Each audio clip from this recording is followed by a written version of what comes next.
রাত ৩টে। একটা ফোন এলো। হ্যালো কাকুলি দিদি, আমি রূপা, একটা দরকার ছিল।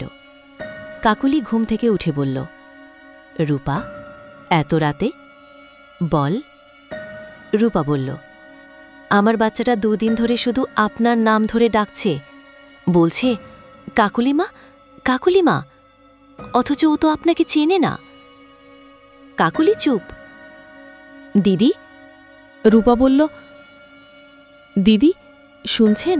কাকুলি ফিসফিস করে বলল, রূপা, যেদিন তোর অপারেশন হয়েছিল ডাক্তার বলেছিল তুই মরবি। কাকুলি বলল, তাই আমি তোর পেটের বাচ্চাটা চুরি করে আমার করে নিই।